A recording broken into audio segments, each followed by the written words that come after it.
धार्मिक कहानी सच्ची भक्ति का फल। बहुत समय पहले की बात है। एक छोटे से गांव में हरिदास नाम का एक गरीब ब्राह्मण रहता था। उसका जीवन कठिनाइयों से भरा था, लेकिन वह अत्यंत धर्मपरायण और भगवान श्री राम का परम भक्त था।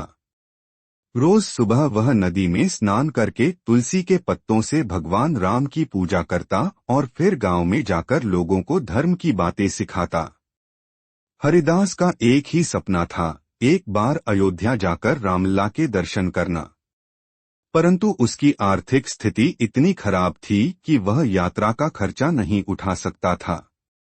फिर भी उसने हार नहीं मानी और प्रतिदिन पूजा के बाद भगवान से यही प्रार्थना करता, हे प्रभु, कभी मुझे आपके नगर में आने का सौभाग्य मिले।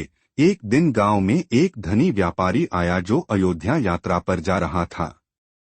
जब उसे हरिदास की इच्छा के बारे में पता चला तो उसने दया करके उसे साथ ले चलने का प्रस्ताव दिया।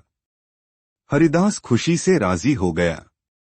रास्ता कठिन था, जंगल, नदी और पहाड़ पार करने पड़े।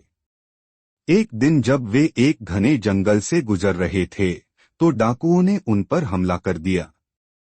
व्यापारी डर के मारे भाग गया, लेकिन हरिदास वहीं बैठकर भगवान का नाम जपता रहा। डाकुओं ने जब उसे देखा तो हंसकर बोले, इस बूढ़े से क्या मिलेगा, और वे आगे बढ़ गए। रात को हरिदास एक वृक्ष के नीचे बैठकर भगवान का भजन करने लगा। तभी एक तेज प्रकाश हुआ और एक दिव्य पुरुष प्रकट हुए। वे स्वयं भगवान श्री राम थे। उन्होंने कहा, हरिदास, तुम्हारी भक्ति सच्ची है।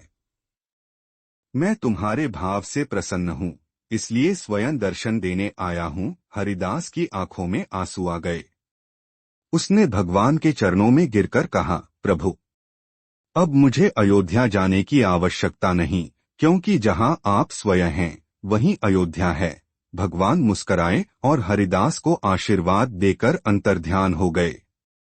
अगली सुबह व्यापारी हरिदास को खोजता हुआ आया और जब उसे पूरी बात पता चली तो वह चकित रह गया।